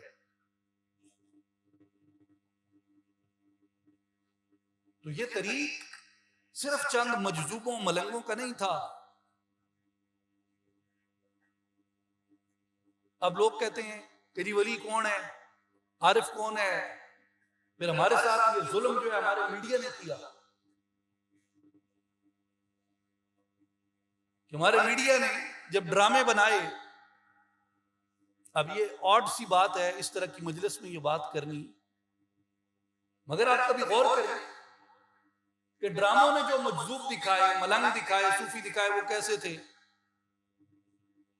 انہوں نے چوغے پہنے ہوئے ہیں، دنیا سے خطا تعلقی کر کے ایک طرف بیٹھے ہوئے ہیں، کہیں سبز کو رگڑے ہیں، کہیں پکی کے سوٹے ہیں، کہیں کچھ ہے، کہیں کچھ ہے، اور یہ انہوں نے کہا جی یہ ملنگ ہے۔ جو لوگ دیکھ رہے تھے، ٹی وی کو میڈیم سمجھتے تھے ایجوکیشن کا، ان کے ذہنوں میں یہ بات انسٹل ہو گئی کہ بھئی صوفی تو ایسا ہی ہوتا ہے۔ ابھی آپ دیکھیں، خبریں دیکھیں، خبریں کیسی چل رہی ہے، یہ وارفیئر ہے، یہ مافیا ہے، مافیا۔ خبریں کیسی ہوں گی؟ اب فلاں جگہ اور شروع ہو گیا جی، فلاں دھمال کا انتظام کیا گیا، قوالی کی گئی، مزار کو غسل دیا گیا۔ وہاں کوئی یہ بات نہیں دکھائیں گے کہ علماء آئے، انہوں نے کتاب اللہ کی بات کی، سنت رسول اللہ کی بات کی، دعا کی گئی، امت کی نجات کی خاطر، امت کی بقا کی خاطر، امت کے اتحاد کا درس دیا گیا، ایسی بات نہیں دکھائیں گے۔ لیکن دیگر اجتماعات ہوں گے، وہاں دکھائیں گے جی فلاں امام صاحب نے خطبہ دیا، خطبے میں یہ فرمایا، فلاں مولوی صاحب نے اتنی لمبی دعا کی، لوگ دھاڑے مار کے روتے رہے۔ یہ ڈپکشن ہوتی ہے کہ وہ لوگوں کے ذہن میں کس کا کیا امیج ڈالنا چاہتے ہیں۔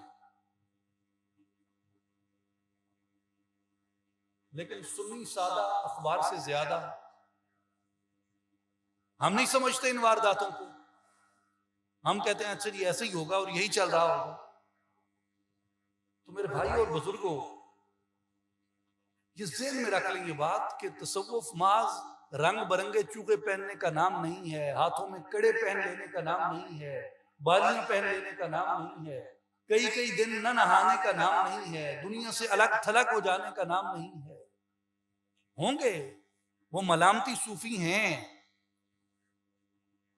میں اگر ان میں سے جو برحق لوگ ہیں ان کا انکار نہیں کرتا، مگر میں طریق جنید کی تربیت میں رہا ہوں، جو حضرت امام جنید بغدادی رضی اللہ تعالیٰ عنہ کی تربیت ہے، جس پہ تمام سلاسل تصوف قائم ہیں، قادری، چشتی، نقشبندی، سہروردی، شاذلی، جتنے دیگر تصوف کے طریقے ہیں وہ سارے کے سارے تربیت جنید کے اوپر قائم ہیں۔ اور حضرت امام جنید بغدادی رضی اللہ تعالیٰ عنہ کی تربیت یہ ہے کہ عارف اور صوفی وہ ہے جو موافق کتاب اور موافق سنت ہو کر چلے،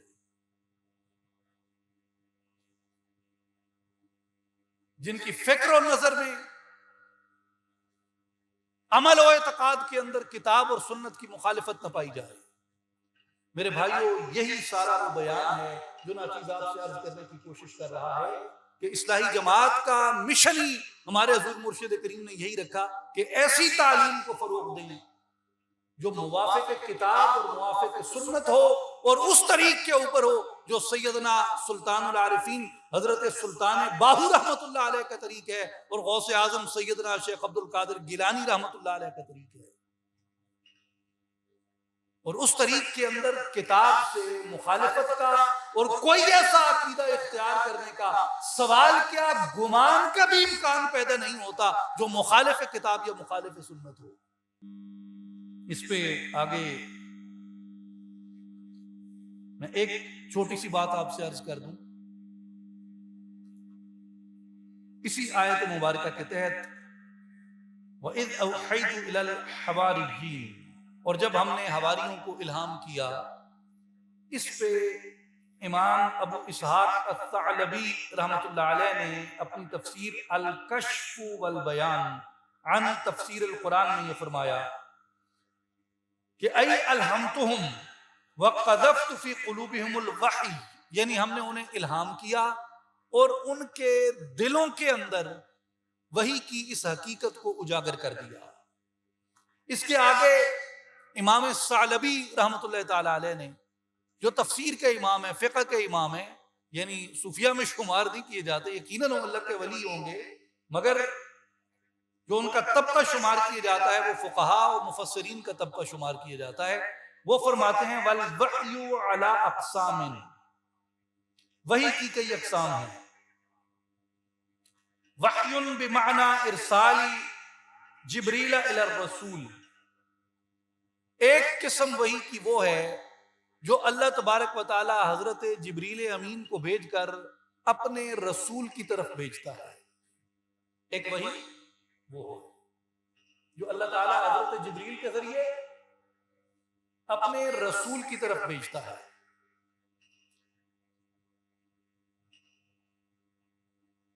دوسری وحی کی وہ قسم ہے وَوَحْيٌ بِمَعْنَى الْإِلْحَامِ كَالْإِيحَاءِ إِلَىٰ أُمِّ مُوسَىٰ وَالنَّحْلِ، وحی کی دوسری قسم وہ ہوتی ہے جس کے معنی ہیں الہام، جیسا کہ اللہ تعالیٰ نے حضرت موسیٰ کی ماں کو اور شہد کی مکھی کو وحی کی تھی۔ یہ وحی کی دوسری قسم ہے۔ اب یہاں آپ ایک فرق قائم کریں اور یہ لکھ کے جائیں، یاد کر کے جائیں کہ جو انبیاء کی طرف اللہ بھیجتا ہے وہ جبریل کے ذریعے آتی ہے، وہ وحی ہے۔ جو اولیاء کی طرف اللہ کی طرف سے آتا ہے وہ الہام ہے، جیسے حضرت موسیٰ کی ماں اور شہد کی مکھی کی طرف آیا۔ اب ان دونوں میں فرق ہے، یہ ایک دوسرے کے مماثل بھی نہیں ہے، ایک دوسرے سے کنٹرڈکشن بھی نہیں ہے، ان کی ایک دوسرے کے برابر نہیں ہے، ایک دوسرے کے برابر نہیں ہے، اور ایک دوسرے کے متضاد بھی نہیں ہے، یعنی ٹکراؤ میں نہیں ہے۔ وہ بھی اللہ کی طرف سے اور یہ بھی اللہ کی طرف سے۔ تیسری قسم وہ بیان فرماتے ہیں وَوَحْيٌ بِمَعْنَى الْأَحْلَامِ فِي حَالِ الْيَقْظَةِ فِي الْمَنَامِ، اور ایک وہ ہے جو خواب یا بیداری کے حال میں اشارے اور الہام کی صورت میں ہوتی ہے، اور یہ خاص ہے اولیاء اللہ کے لیے۔ یعنی جو اشارہ ہوتا ہے خواب میں بھی بعض دفعہ ہوتا ہے، بعض دفعہ حالت بیداری میں ہوتا ہے۔ اب اس میں تصوف پہ مزید تفاصیل اولیاء اللہ نے بیان کی ہیں، انہیں بیان کیا جا سکتا ہے، مگر وقت میں کافی آپ کا لے چکا ہوں، تو میں اسے جلد اختصار کے ساتھ مکمل کرنے کی کوشش کرتا ہوں۔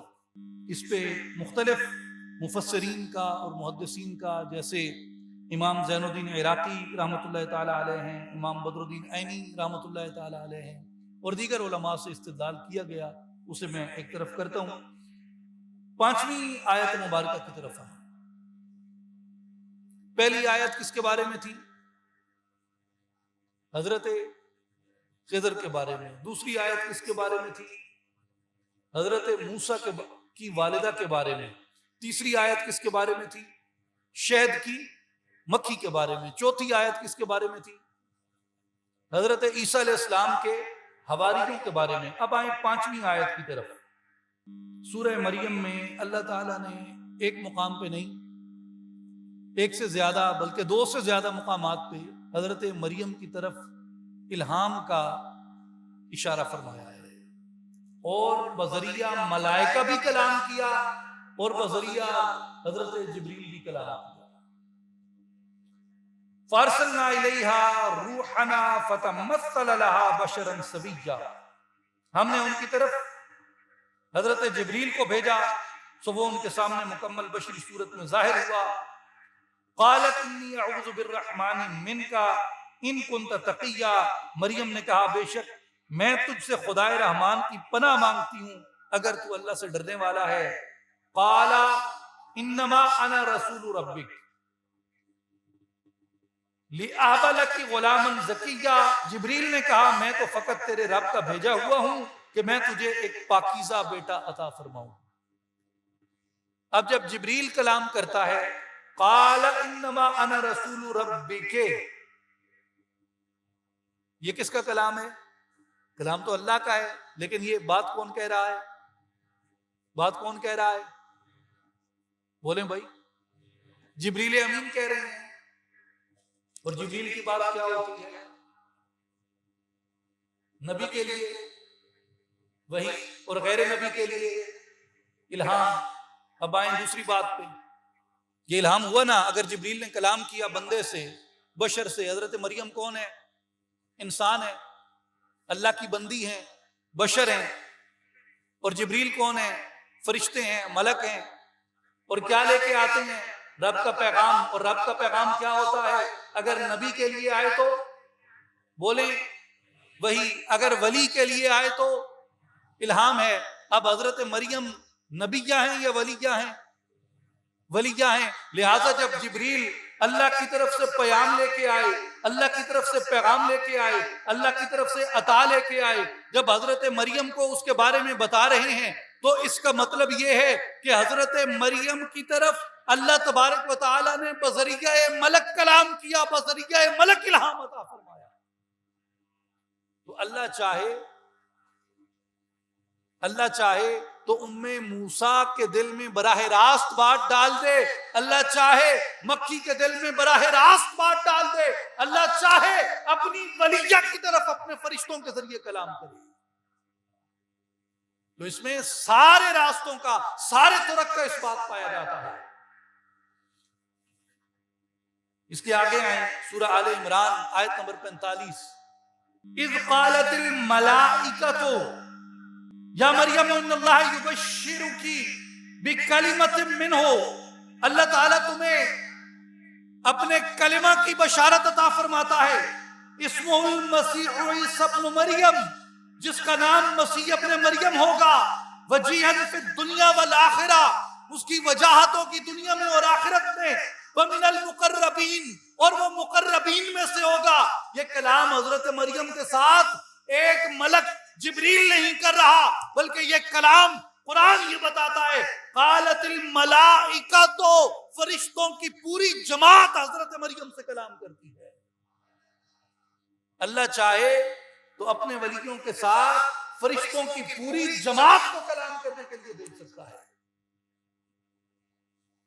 تو میرے بھائیوں اور بزرگوں،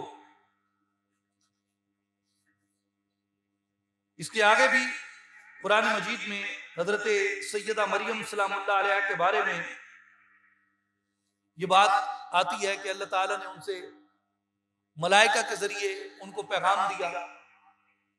سورہ مریم کے اندر بھی، دیگر مقامات پہ بھی ہے۔ تو بات صرف ان 5 مقامات سے قرآن مجید سے استدلال کرنے کا مقصد یہ تھا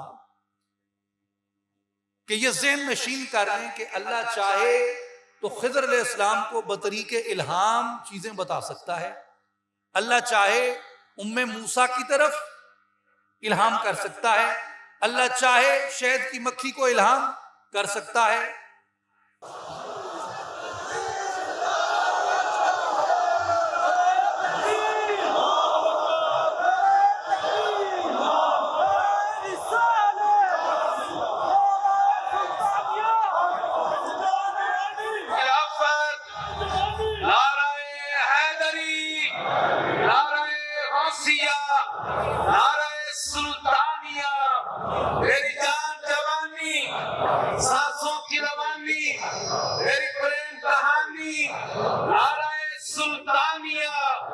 حضور جان نشین سلطان الفقر حضرت سخی سلطان محمد علی صاحب، نعرہ سلطانیہ۔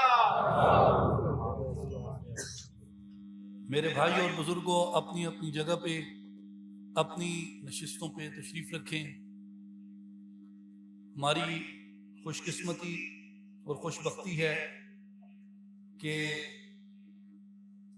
ہمارے مرشد کریم، ہمارے قائد جانشین سلطان الفقر، سرپرست اعلیٰ اصلاحی جماعت و عالمی تنظیم العارفین حضور حضرت سلطان محمد علی صاحب، سجادہ نشین آستانہ عالیہ شہباز عارفاں حضرت سلطان محمد عبدالعزیز، دربار عالیہ سلطان العارفین حضرت سلطان باہو رحمۃ اللہ علیہ، آپ صدارت کی مسند پہ تشریف فرما ہیں، اور ہم آپ کی مبارک تعلیمات سے، آپ کے چہرہ انور کی زیارت سے مستفید ہو رہے ہیں، اور آپ کی دعا سے بھی ہم فیض یاب ہو رہے ہیں، اور آپ کے فیضان نظر سے بھی فیض یاب ہو رہے ہیں۔ جو احباب کھڑے ہیں، میری آپ سے گزارش ہے کہ آپ تشریف رکھیں اپنی نشستوں کے اوپر۔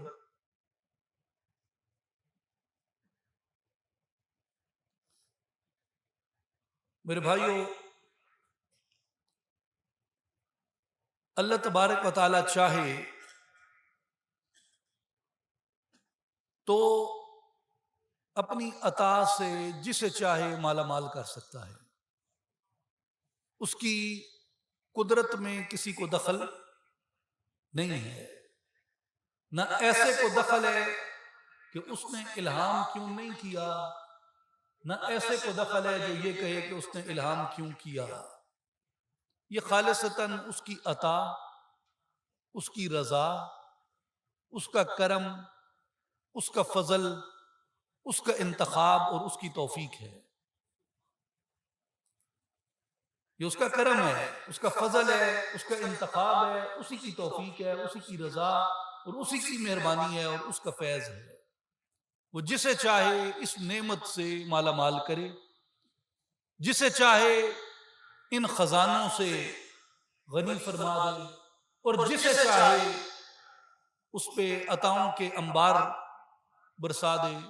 یہ خالصتاً اس کے انتخاب پہ، اس کی رضا پہ ہے۔ لہذا اس میں انکار کا نہ تو جواز بنتا ہے، اور تھوڑے سے بے لحاظ لفظ میں کہیں تو انکار کا کوئی تک بھی نہیں بنتا کہ کوئی بندہ اس فیض، اس فضل، اس انتخاب، اس توفیق، اس عطا، اس رحمت، اس کرم پہ اعتراض کرے کہ یہ کرم اللہ نے کیا تو کیوں کیا۔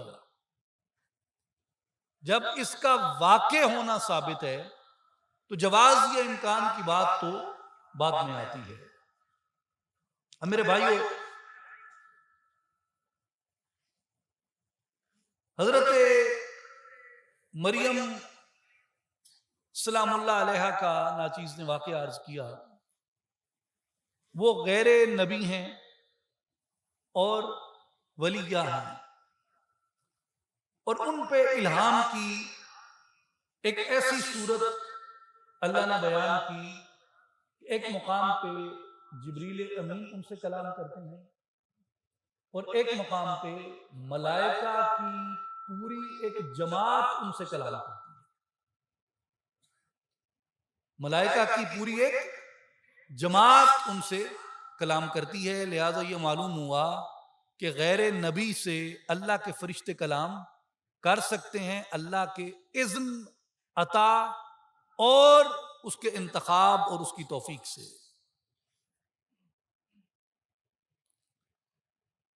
کیا یہ بات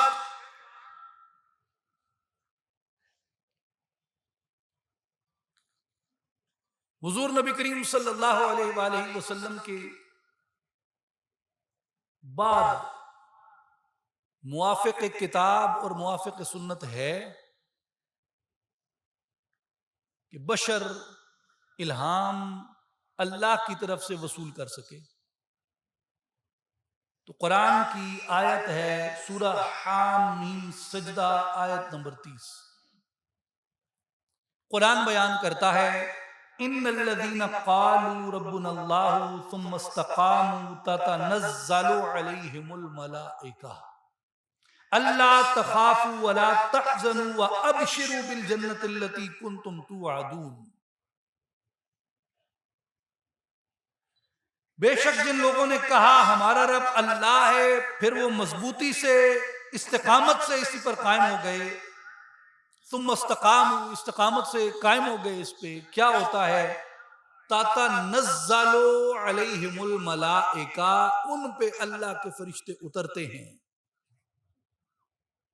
قرآن کہہ رہا ہے، آخری کتاب کہہ رہی ہے، برحق وحی کہہ رہی ہے، حام میم السجدہ سورت کہہ رہی ہے. ان الذین قالوا ربنا اللہ ثم استقاموا، جنہوں نے کہا ہمارا رب اللہ ہے، اس پہ استقامت سے کھڑے ہو گئے. تتنزل علیہم الملائکہ، ان پہ اللہ کے فرشتے نازل ہوتے ہیں.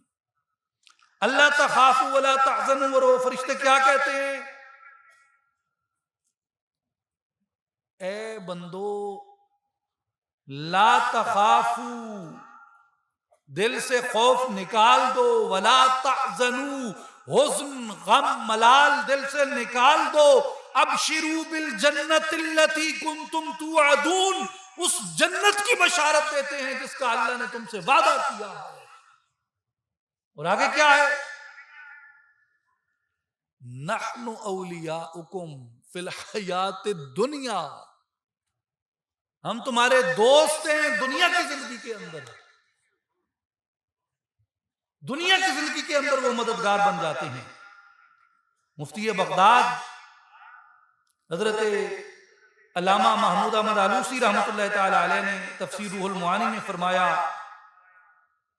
بما یشرح صدورهم ویدفع عنہم الخوف والحزن بطریق الالہام، کہ ان کے سینے کھول دیے جاتے ہیں، ان کے اندر سے خوف اور غم نکال دیا جاتا ہے. کس طرح؟ بطریق الالہام، الہام کے راستے سے. اس لیے کہ ملائکہ کی جماعت کا آنا اللہ کی طرف سے الہام ہوتا ہے. اب میرے بھائیو،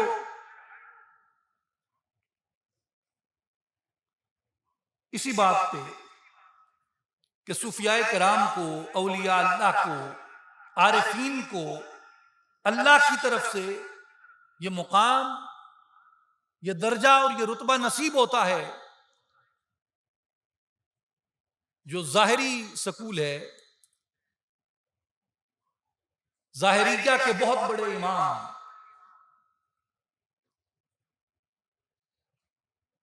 ابو بکر ابن العربی رحمۃ اللہ تعالی علیہ، آپ کا تعلق بھی اندلس کہ شہر اشبیلیہ سے تھا. یہ وہ ابن العربی نہیں ہیں جنہیں ہم عام طور پہ شیخ الاکبر محی الدین ابن عربی رحمۃ اللہ تعالی علیہ کہتے ہیں، جو صاحب فصوص الحکم اور صاحب فتوحات مکیہ ہیں. یہ وہ نہیں ہیں. یہ ان کا نام ابو بکر ابن العربی ہے، قاضی تھے اور ظاہری مکتب میں ان کا بڑا احترام کیا جاتا ہے. ان کی تصنیف مبارکہ جو بڑی مشہور ہے وہ تفسیر احکام القرآن ہے. عام طور پہ اسے علماء کرام ریفر کرتے ہیں. ان کی ایک دوسری کتاب ہے قانون التأویل.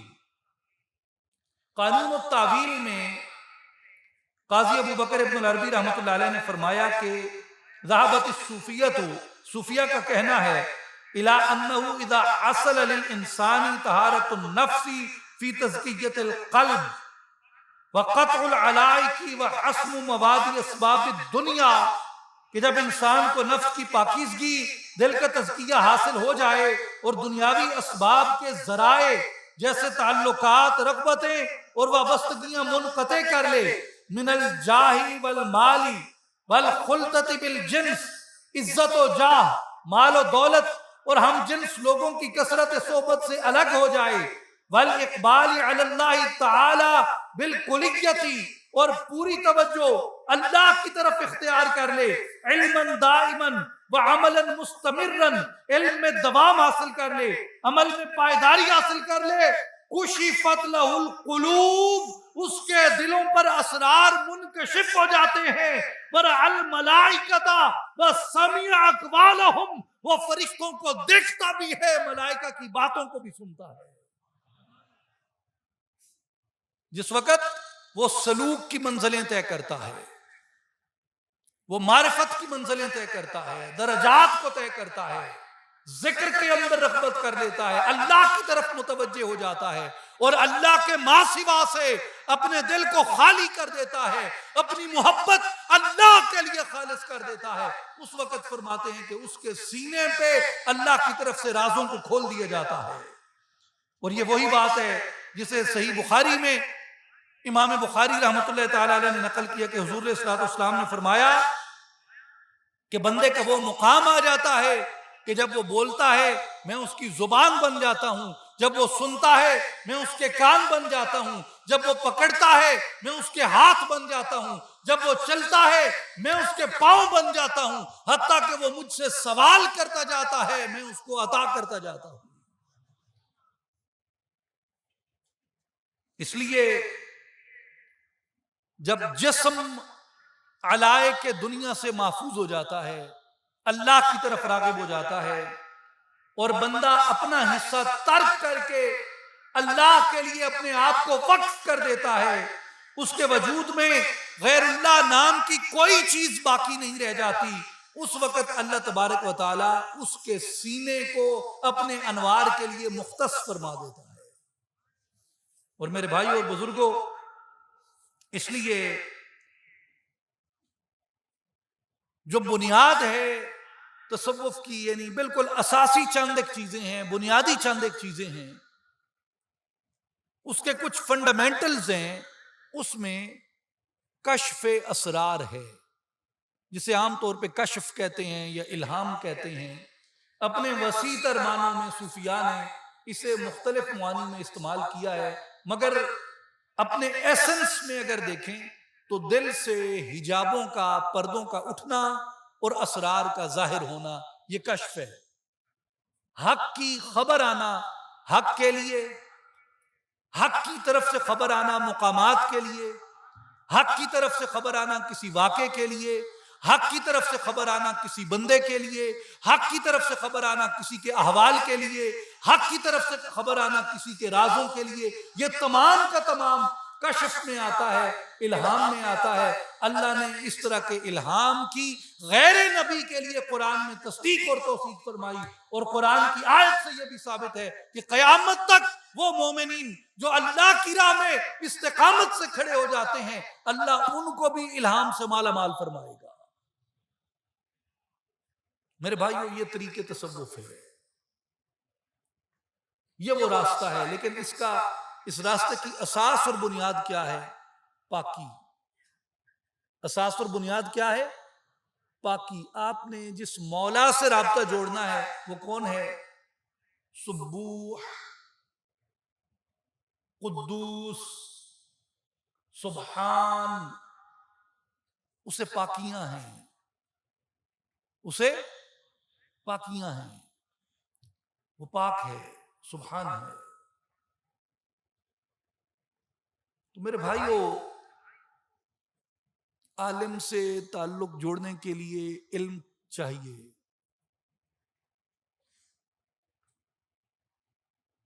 حکمران وقت سے تعلق جوڑنے کے لیے سیاست میں مہارت چاہیے. تجارت سے تعلق جوڑنے کے لیے بزنس مائنڈڈ ہونا چاہیے.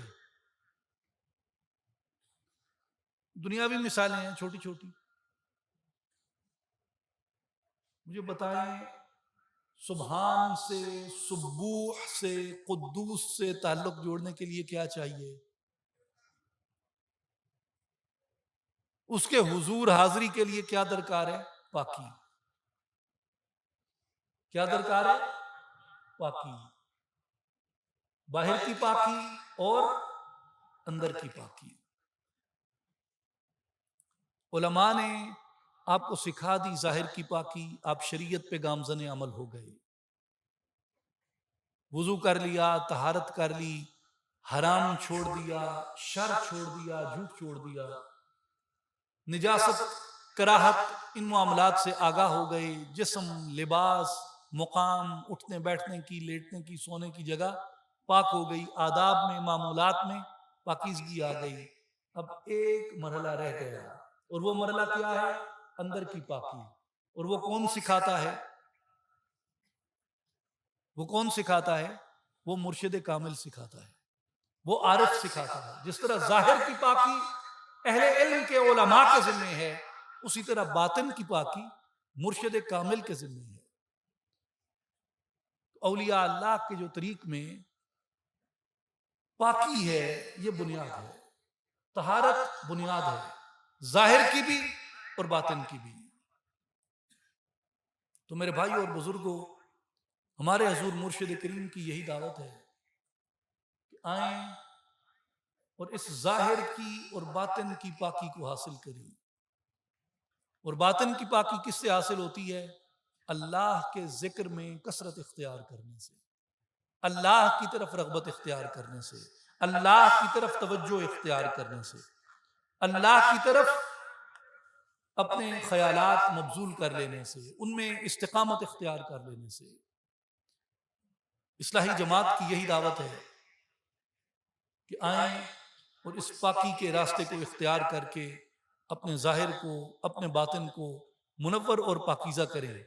اللہ تبارک و تعالی ہمیں دین میں، دنیا میں، ظاہر میں اور باطن میں پاکیزگی اور طہارت کے راستے پہ استقامت عطا فرمائے. ان اللہ و ملائکتہ یصلون علی النبی یا ایھا الذین آمنوا صلوا علیہ وسلموا تسلیما. اللہم صل علی سیدنا و مولانا محمد وعلی آل محمد واصحاب محمد وبارک وسلم. وآخر دعوانا ان الحمد للہ رب العالمین.